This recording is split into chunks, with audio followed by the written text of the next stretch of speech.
ก็ Mizoram State Inter-School Karate Championship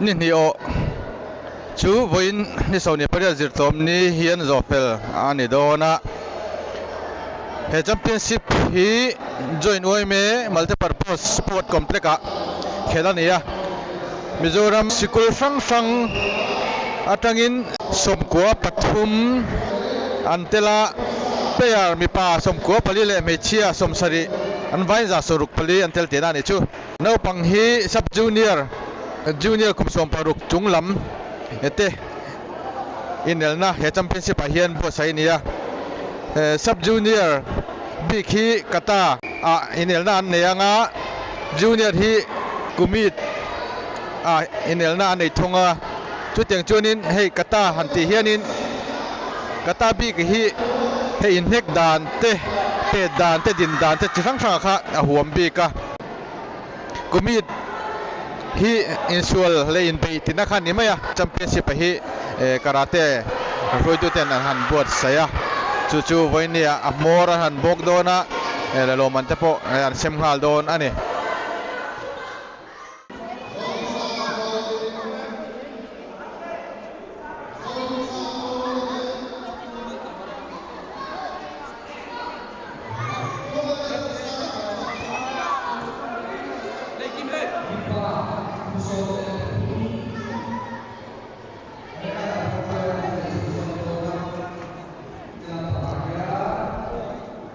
Yan soita ang kanin Mizoram State Inter-School Karate Championship voinia moran bok dona lo man te po sem dona hi ni o ania ta hianin school sang som ko pathum atangin nau pang hanan tel theiania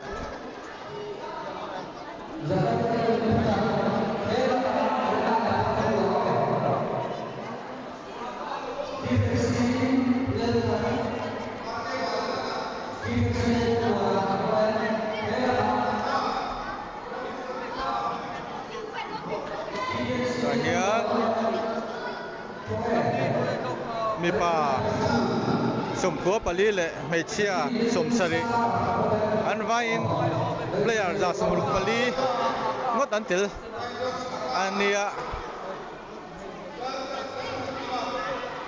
nimi tangkhani na han tan to moinia mora han bogdon ani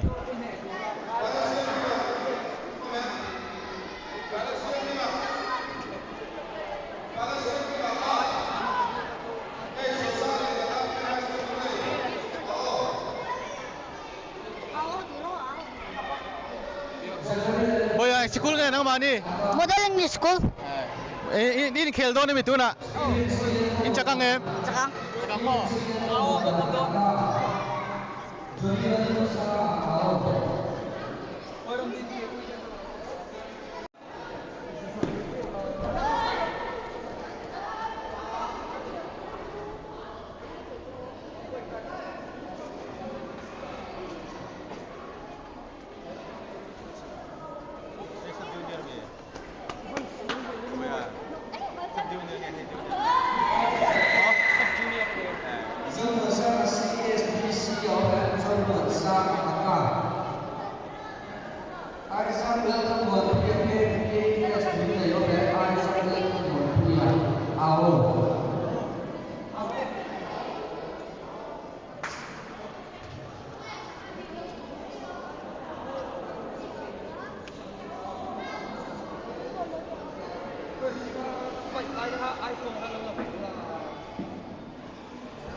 itu sub junior ania lemin ala nau pangsheta mase annau pan ahianin teknika te skill ate rin ayan tha hai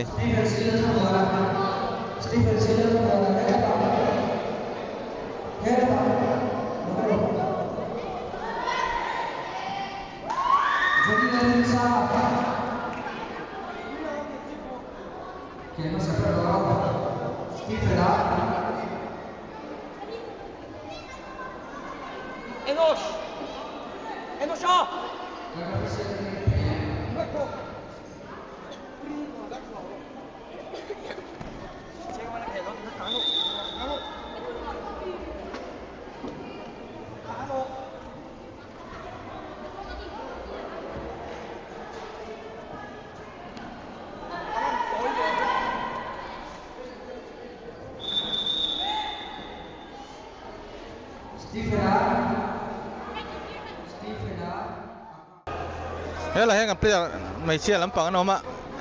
School nghe bơi. Tani Dots. Chưa đi खेलते हैं. Oh. In chắc game. Oh. Junior के सब junior. Cái chú cái đất cái này nha. Cái gì thằng nào? Chưa bơi làm mấy thằng này. Đi thằng em school. Oh. खेल tao bò.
Lắc khel đó na, lắc khel lâu từ bây giờ nắng đi, khel tao mò, in chắc em chuyên, chẳng mò, thà, khơi về ngay nồng, chẳng phải trang in, school nghe, PS. vẫn phil về, api này nồng cal về hay, tụi bụi lẽ mày mò, thà, đã thu mặt tê,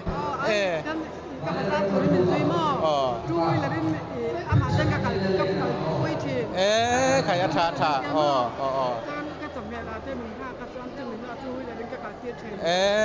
phil lẽ mày à, thà, thà.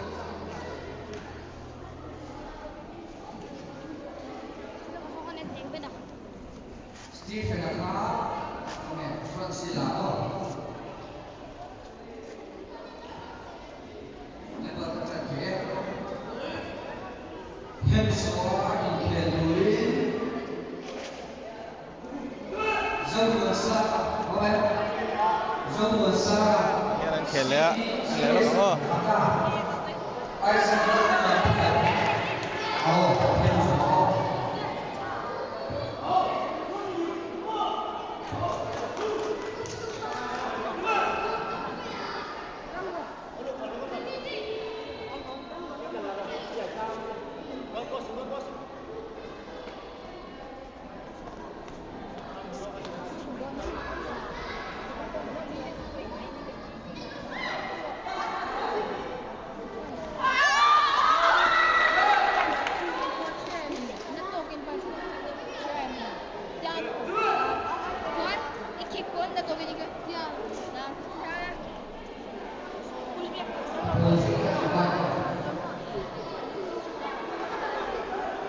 Hay anh phụ nó sắc khóc mày.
ball.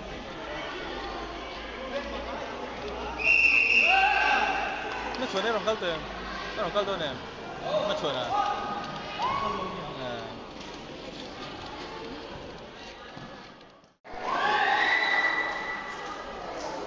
Với anh खेलते em, खेल sớm không? Lâu chân kim à? Lâu chân kim à? Hơi vang nghe đâu? Đi của sao tao không? Đi của sao đấy cái mình đi. Đang mà khát ra, mình đang đi của sao đúng không? Lâu chân kim à? Aka, cái của sao thì nào?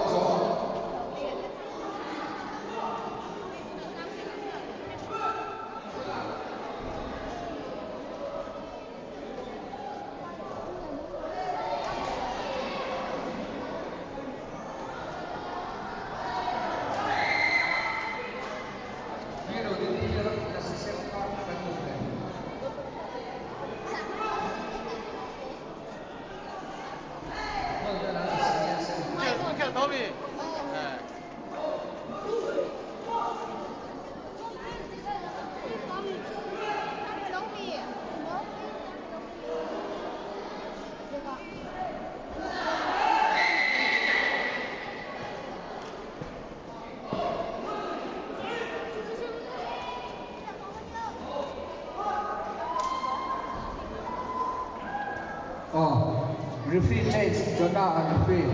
Alah si khay man lâu chia sẽ là John. Bây giờ khơi về nghe nắng đi. Điện thờ. Mo? Điện thờ. Điện thờ nắng vậy à? Nghe nghe. Trôn bụi. Trôn bụi đang in mo. Em phúc đến về. Johnny lên sang final.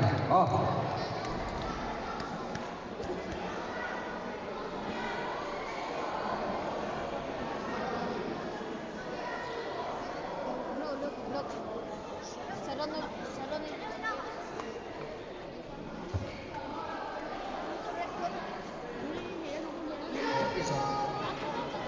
Cảnh sát của mình.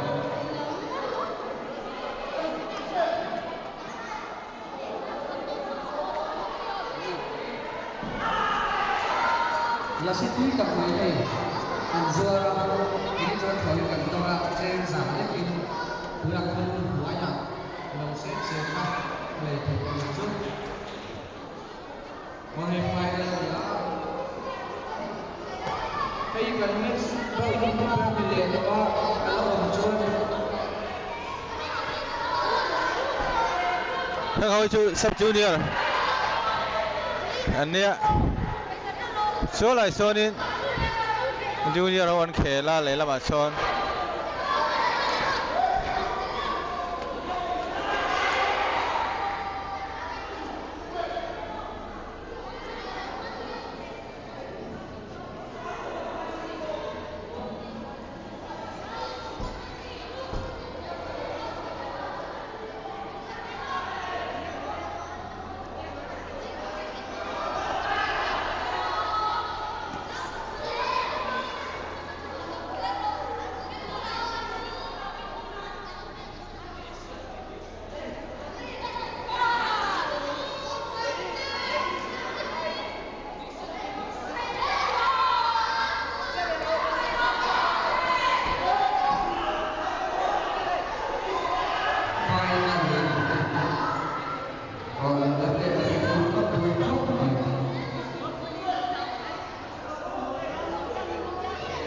Số lại số nên junior anh khela, junior anh khela sao muốn đâu đâu mấy thầy.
sekolah mi, nak main sekolah mi.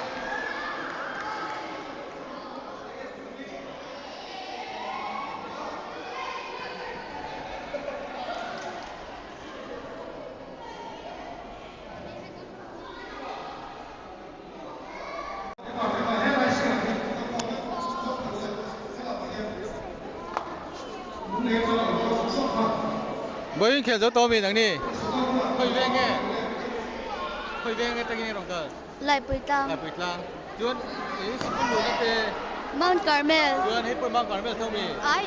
bởi khi school nghe nắng, Gospel Centenary. em mò, Gospel Centenary. gospel centenary mò.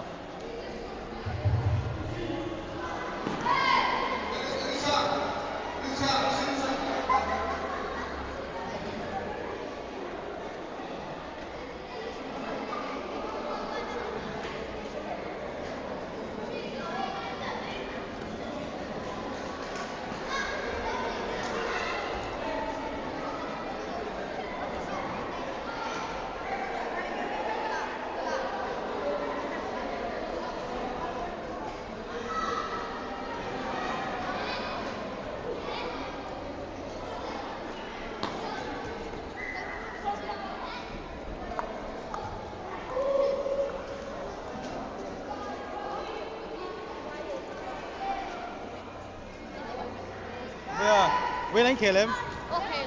school nghe, school luôn à, Fresh. best, special school, chú khơi về nghe nó, You could learn. đi còn nó đám mò, chú nắng đi, model pa. Model. Geng Republic kami no mem. Republic bete mo. Una min ni. Ay, siya. Ano mem? Oo. Pero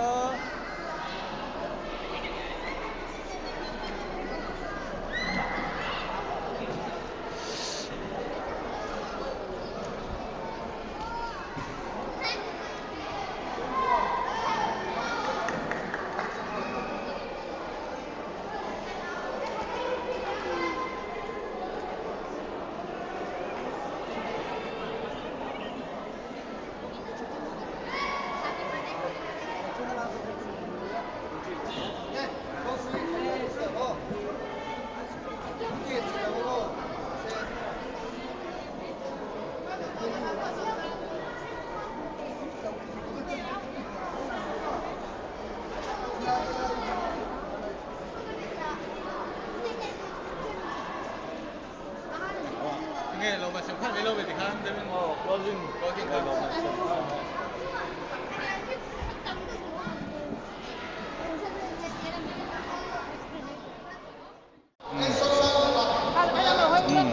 hey medal sim medal sim ka hian adam cha ang hian medal ti hian pengal jung mai ni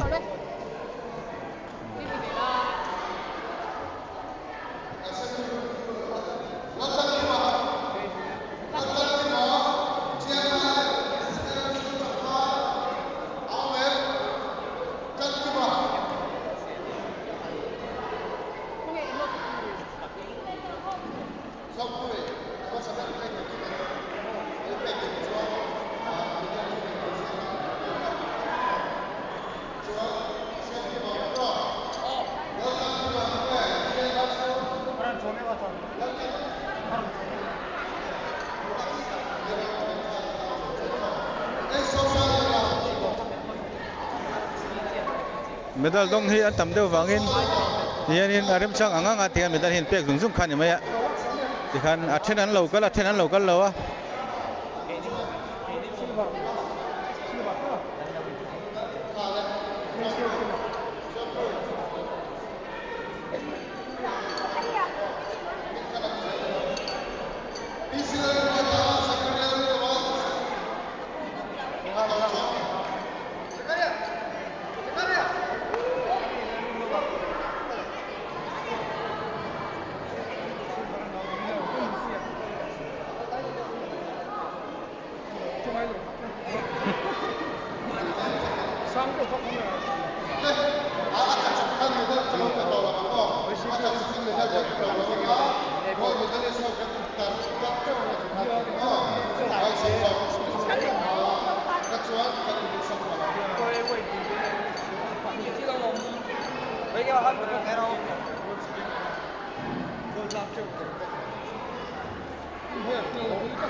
omlawan omchuan he time medal ki ve omlawan omchuan medal kan ai tu ka school me mo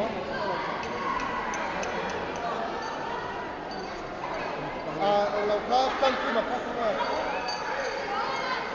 chadam kan ki ma ka lo la sa ve don me okay chuan ei so sang le na ka lung ran ka okay la sa ko tro silver ne lo bronze Bronze kat.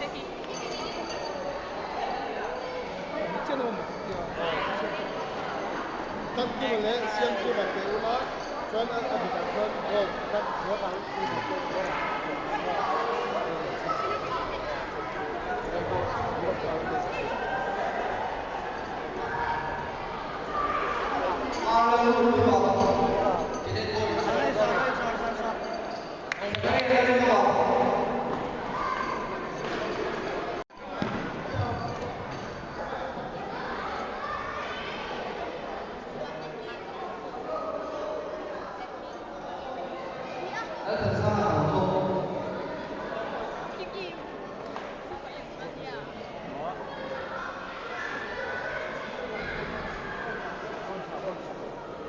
medal dong tu hi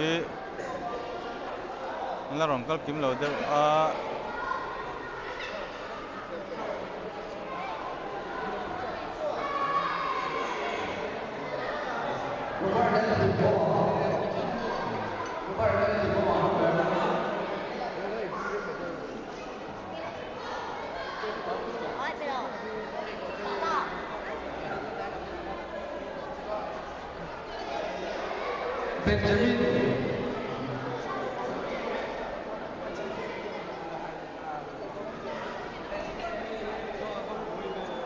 Benjamin Monaco School another.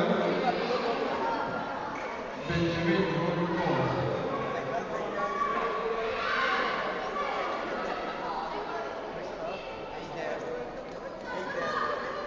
Adam Dawid.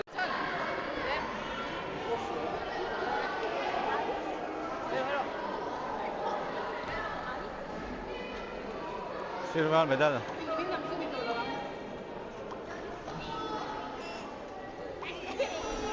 Saya kamu tahu dong,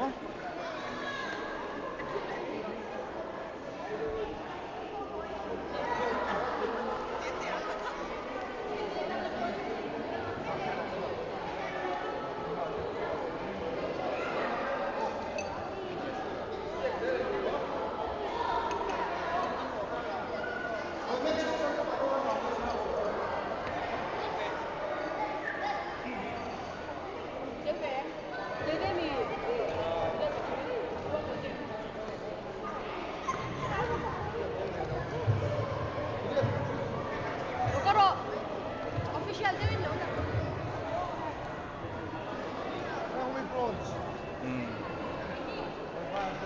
Pekat bilang sila. Fit. Bronze medal. Bronze medal.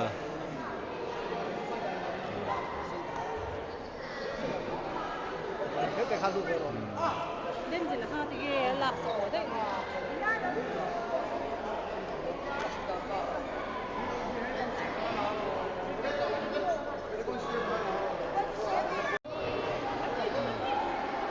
Mesia.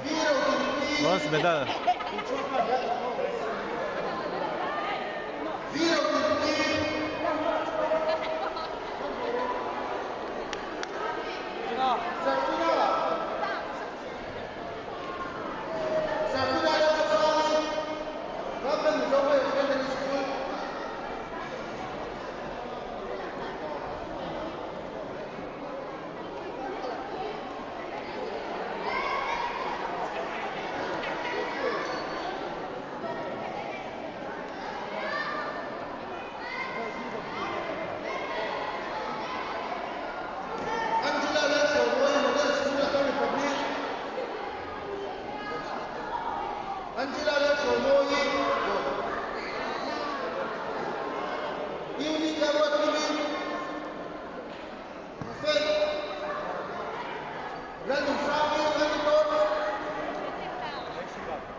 Goal.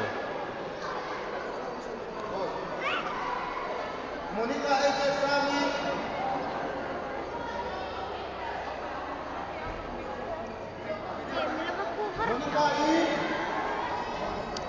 Monica Ano pangantam do bangin medal hiti na rem sang angang hian hian. Sem sung sung ka. Ai diam de wa, lo phe don.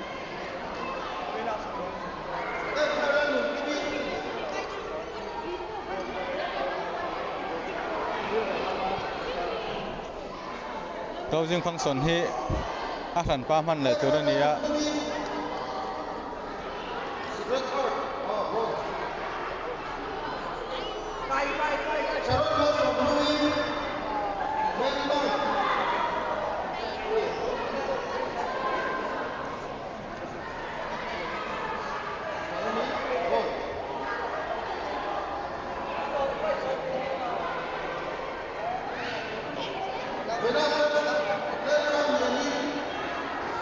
Venus.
Bronze, saya lalu.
Bronze.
Akansha Sharon Kopi. Akansha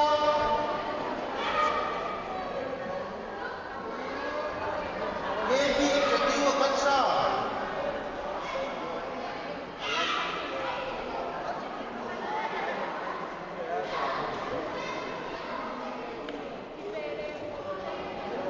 Last call Akansha. Akansha Shalom SHL Akansha Sharon Kopi. KB Objective.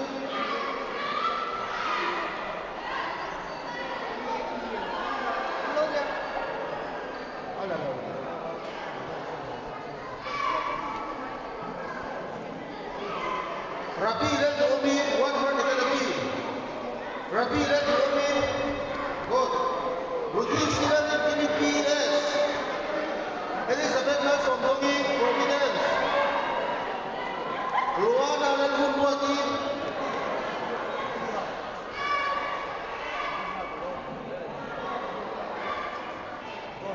Bronze, there.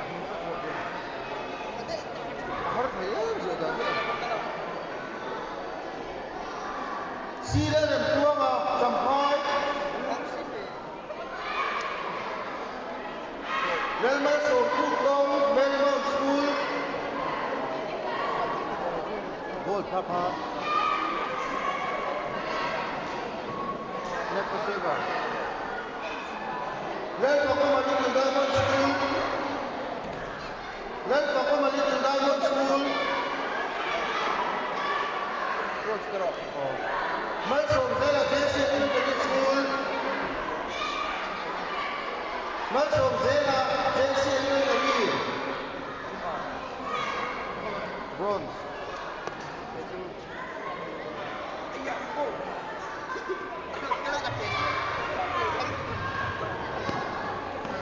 Glenwood Moya LMS. Glenwood Moya LMS. Gold. Learning Sangha Livingstone School.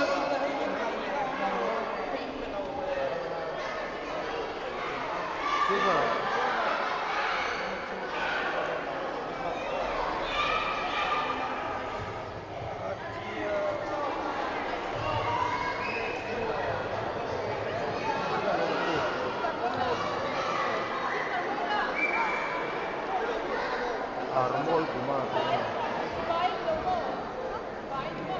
Anmol Kumar, Moria, English School. Gold. Glacier Zola, North Pole. Jay Glenmolaya. Bronze. Joshua. Glenwood Hong Company.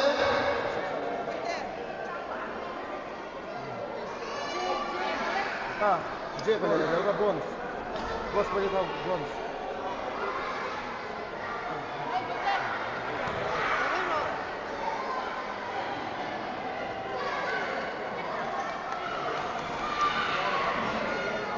Leron Saka Park, there's a MS.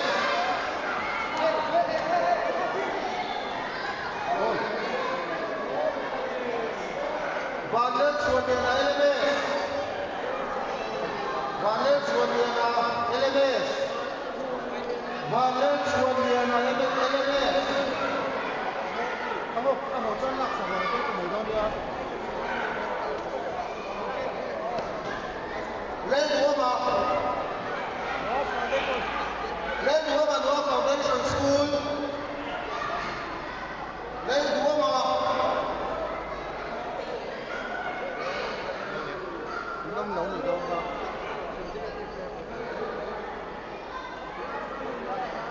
Joel và Lên mua tàu GCS.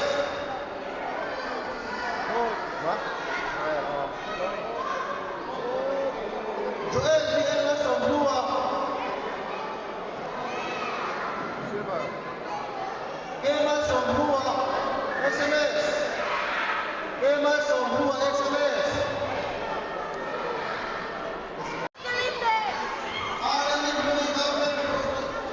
Ê là hiện bây giờ đông tổ hậu hiện đâu ạ? Nào bằng hậu ấy.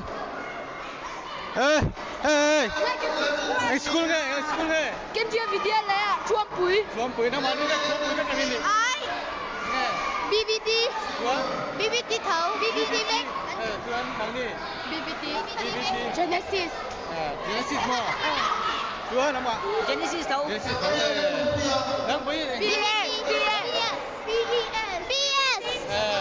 Long về.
Hey, lung lei lam tang rong kal wang à hey. Championship khel turin. Hoin thla la ni he. Chuan. Ngaro. Lung lei tang khan sang lo kal khai ti kha bui. Sompani, player, John, Puiting Nen Sompani. Bai Sompani. Chen ting ho le don. Tuka. Tuka mo. Chuan. Le ta in la de kan ni mo. Oh, lo ve.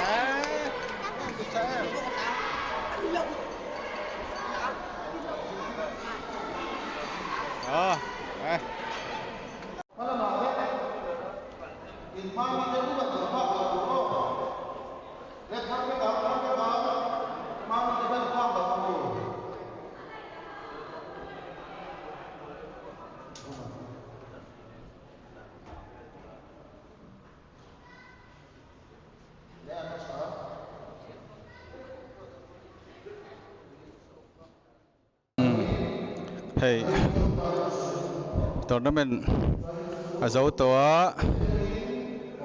lo man sem don ngai to a bum pu ya hianin champion hi zo mon sang elementary school mission veng an nia panina home mission school an nia pathum na hi New Hope school an nia best discipline a hian model school upper republic best fighter meichia hian mangai zuali Mount Carmel school ania best fighter mi pa hianin van noilena to equal Presbyterian English school ania Mizoram State Inter School Karate Championship sang nei le som ni panga atum nga na e kan lo thenga kumina hian nimin le voina te kanin fiama kanin ela pathian hruaina dom tak mai kan changa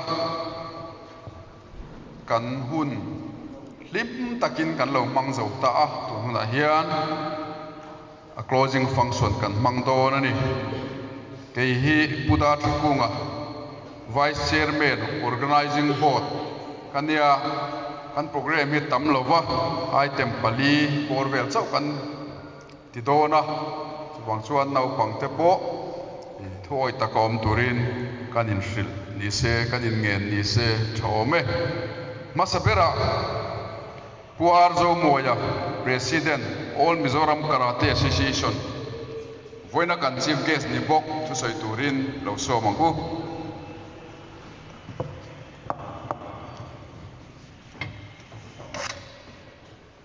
le pu chairman le organizing board hruai tu te amka headquarter hruai tu te le school sang atanga karate khela ron kal zong nu le ba min ron troi om tu te voinia 5th Mizoram State Inter School Karate Championship chu hei akhar na hun kan lo mang le kareng maya nimin atangin kan han trana alo mom hle mai nimin lama te po kan chief guest ne atangin thu soi tha tak kan ngai tha a tunai ro hi chuan in thu toi te ka soi do na thu soi rei hi ni nom thina voina he in lokala karate in fiam mi in nia zirlai in ni bokani in khovel hun enin bul in la tran don chawa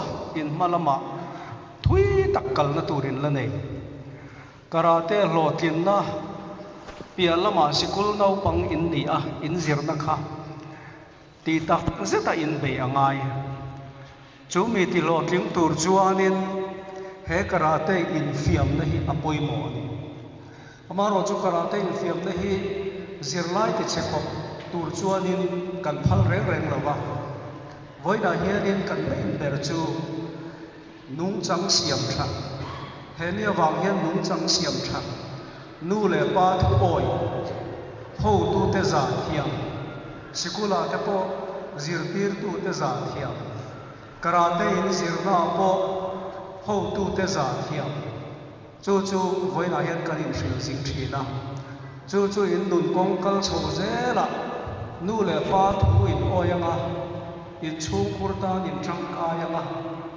ti chuan sikula in zirna po ati thaber in ni turani voilia hian in karate zirnai zir chuak to le thiam tam tak lo ni engineer te Indian Army Navy in chu pianoma ezorna logika pen omani chu le ma chu karate na ahim suwa ani hey asam from kanan tiate asam regiment ate nichena kan soyam khanin karate thiam hi chu abi kin ron ko thi physical fitness le written test kanan tiam chi de po kha angai lo ni achan chu karate thiama lekha an thiam pangani hey avoi nga nan inter school karate championship kan han mang zo a all Mizoram karate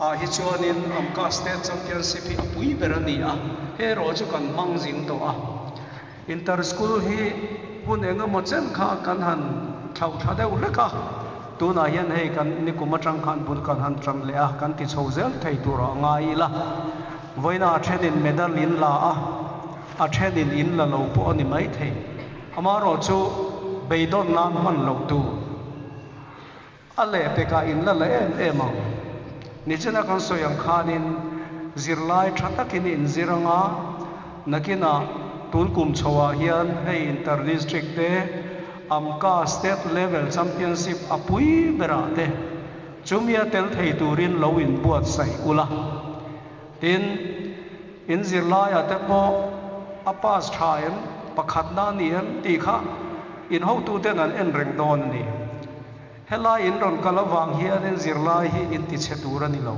ti kha kanin chamul mol ni sela tin nu le pa in thu in oi turani mo zial po aru ka zuk turani lo khatiang sang kha engma karate nau pangchon kan ti turani lo voinia helai muna akhar na huna hei amka president kanina ngin to toy karon soya alo mom em maya kan ho daranga nakin loka chuan ina kan then huna te po thatakin nungchang moi takin kan om zelanga he karate hi mason na tur chuan nangma ni poimo ani ti tak zetin in zirlai te karate zirna te in be anga intel lo chuan amka po hi engma ni lo mo a hroi tu te chu nangma ni zara hroi tu ve mai kan ni chu wangin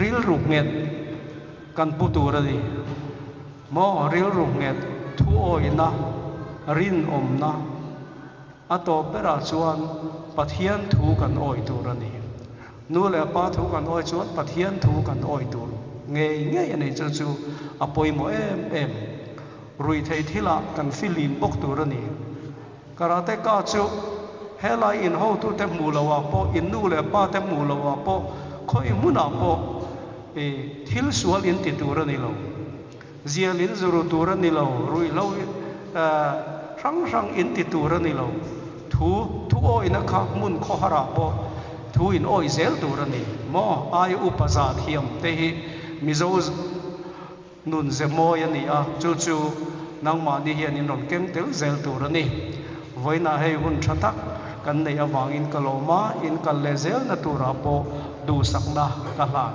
acheu kalome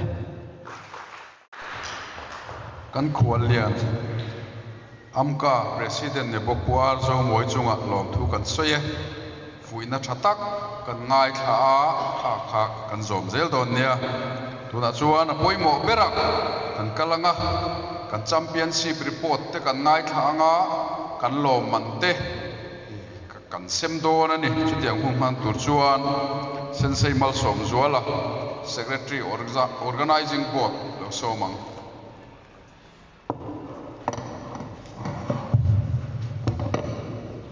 chairman kalome ari lo so nan kal zung ina nimin lama kan soita kan khan he tournament hi Mizoram pum inil na nia school khan high school big elementary big secondary big higher secondary big nilawin apum puin he la elementary atanga higher secondary thengkha kha a medal tali zong khan kan la top ta ni ma sela in tu ma chuan elementary mi akum zatin chuta po awai ta khan kanin chen sanga dimina kan an soita khan school sampua le pathum telin player sian vain za som ruk le pali an ni kan ti to kha voin lampanga chuan nimina khel zo to anaw noi zual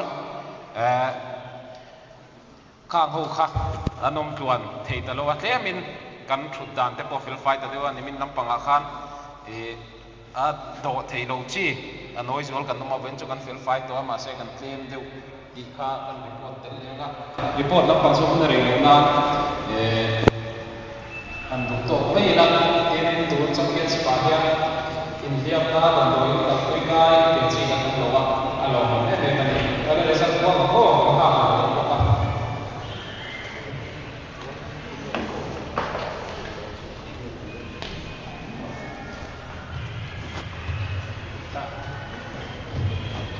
mi mal lo nanti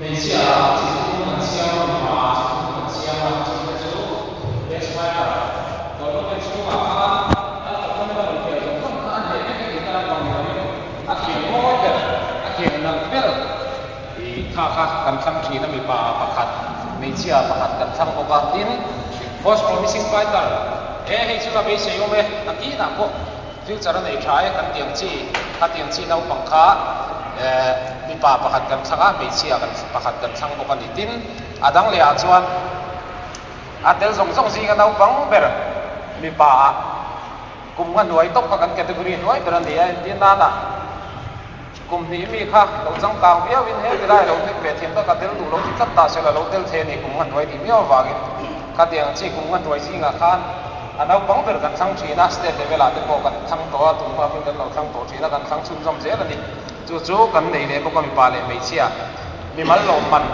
atangin sem tai la a rei lo zok nan kan chairman khan ni sem sak se la i best fighter atang chanang best fighter mi pa atangin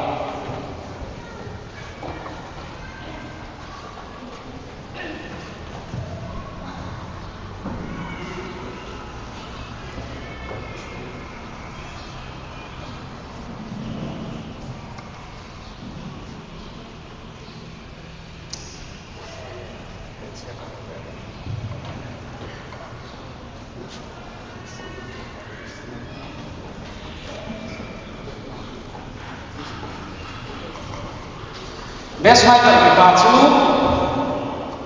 tui kuan sa best fighter ni school atangin van ming liana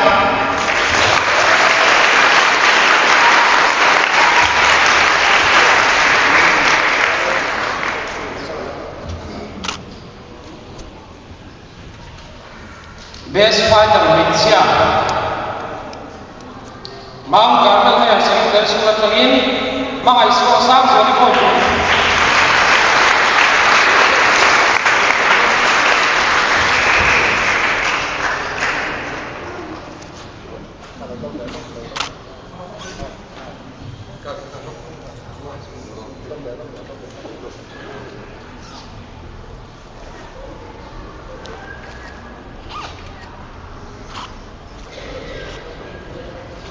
chairman kan lo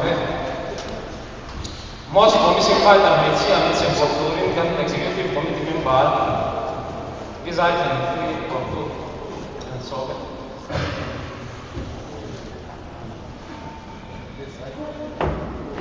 most promising fighter mai chi a tani to chaya secondary school atangin Rachel wala rohati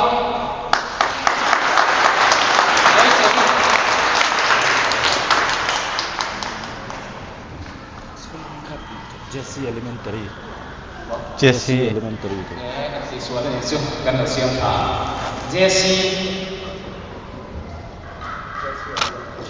Jesse Elementary. Ada pelai kan siswa orang dia. Desain dia kan tahu.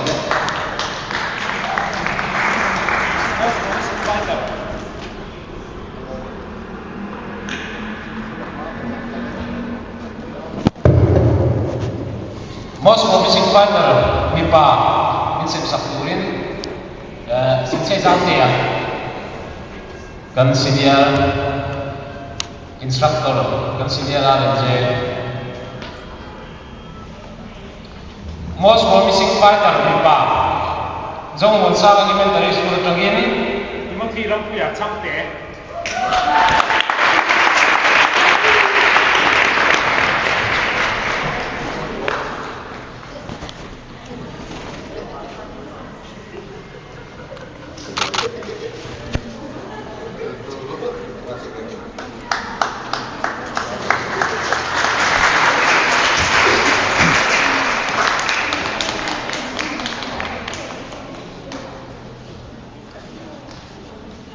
players hotel singa nang pangber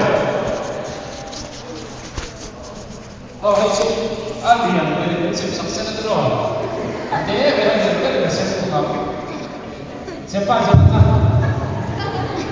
alian dari sim sukses yang guys terutama singa nang pangber MIPA cu Roman Somrate Nabi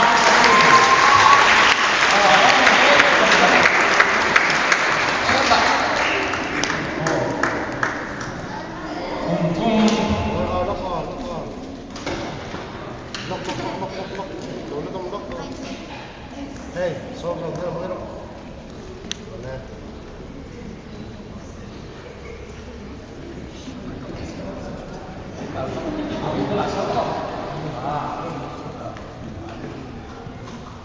chia đâu từ riêng đâu có phải chú Presbyterian English School đâu mình đâu tất cả in cho phía lo kim in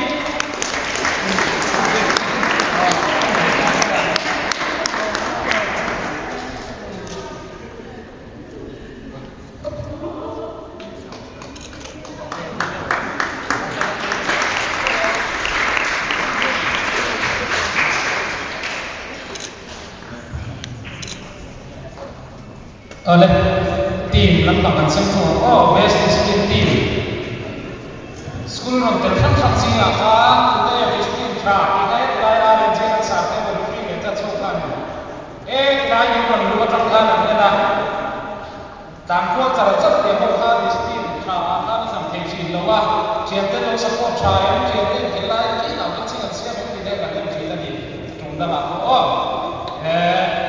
kan teman-teman ni semua disiplin hampir semua min sebab ini dan sikat kita min sebab sudah selesai koyak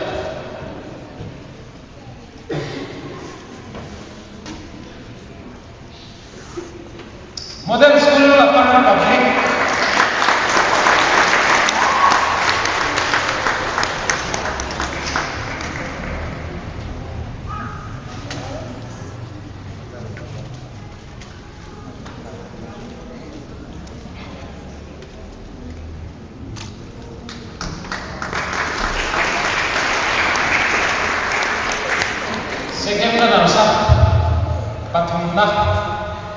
apung puya patunda sebab in sebab kunin umarlah dan sampai semoga ini buat berbeda so kita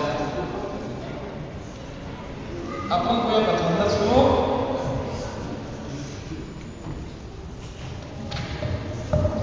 gold medal bagi Allah silver medal patung Allah bronze medal pahat Allah New Hope English Medium School Lalisor.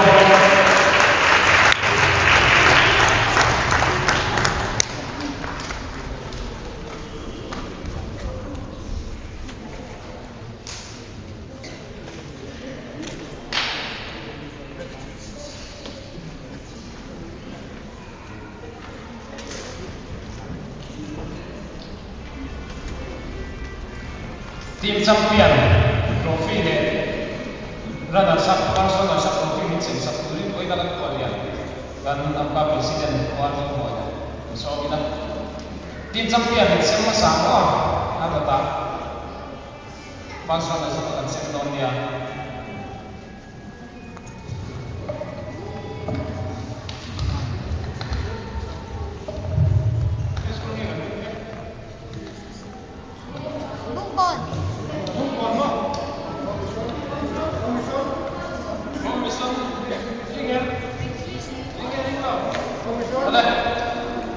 gold medal pasahi, silver medal pakat, bronze medal pakat lain, apung puya pakat pacu, jauh wansana elementary school sampai high school.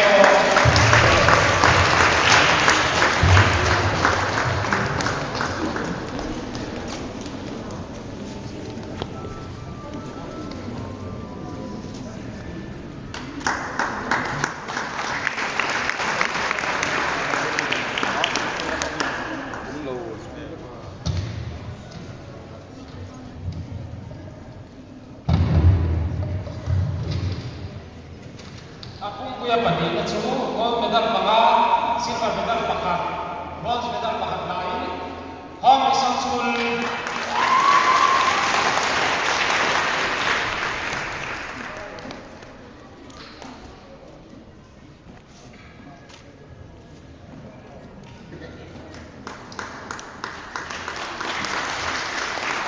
Kasih akan mengajar.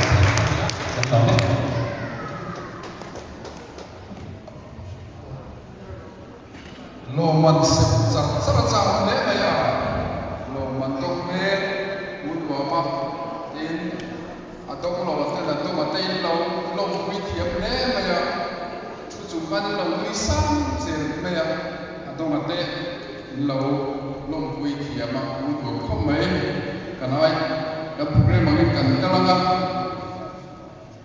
lo soi na toi te kan manga hey championship kan nei don hian amka halna te angaya chuan amkai organizing board te dina tiang chuan organizing board ko koi tam chua zana te rei tak tak kan menga to kan chu ve ni masabera athia fuaina dom tang mai kan changa sel kha abula tang to in voi thegin tu thegin pathian min fuaina lo tu kan soya in aizol lung lei cham ai training school sang sang atangin no pangetiza na atangan tiza kan lo kan lo thaya in zabai chu lo tu kan soi bol mola amka all Mizoram Karate Association General Headquarter Petiang Amthum Chua min siam sakamin al sakaba koino bukan soya di kanare zete anale maya zana soya ka rekta ka menga antule ne maya zanda so ya te anlo lai sia ka WhatsApp ro ba te non ko sa thala te dia jual RNC te wa win kan championship lo thenga ni ti alang chiam le chu lo tu kan soya ten school sang sa cha lo kan ko kan dia zirtir tu te me ni na te na te kan wa no pam te zir lai te in choi o cha in kai wai cha ani kan sira chu lo kan soya lo mola in san soya ka organizing board member te ni mai la ito kan soya ni kan sira organizing board cuma te organizing board ka member tu cuma te so lo bukan sebuka tin nilai board ni man tin tu zoi tu te cuma te lo bukan sebuka mola ni maka ai lo tiap ber kan man di sekolah pelajaran panan dan lo penga angka technical board sobe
sao mà hay là mới rồi tôi chắc sẽ rồi chết đấy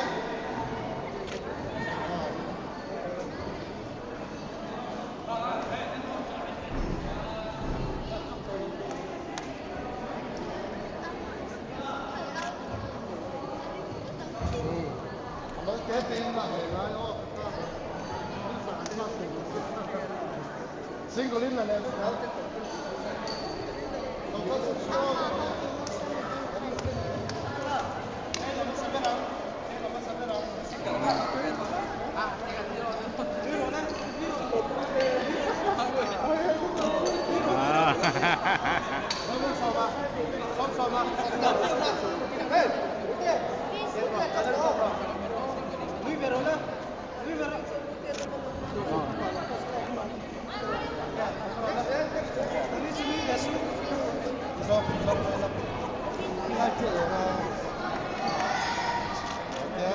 Next.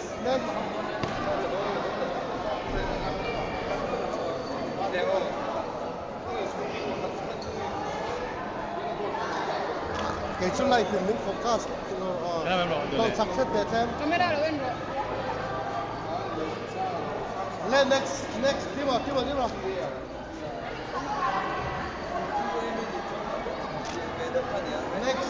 Next Elsa. Next let mommy. Hey.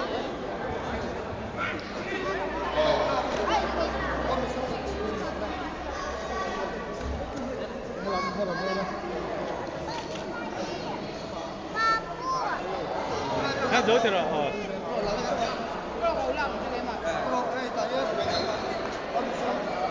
Men dia tu tak mesti.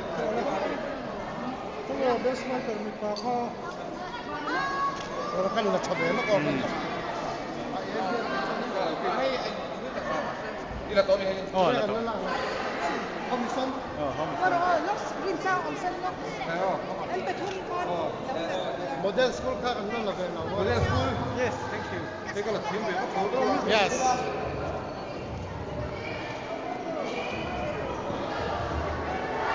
Ano lang mo?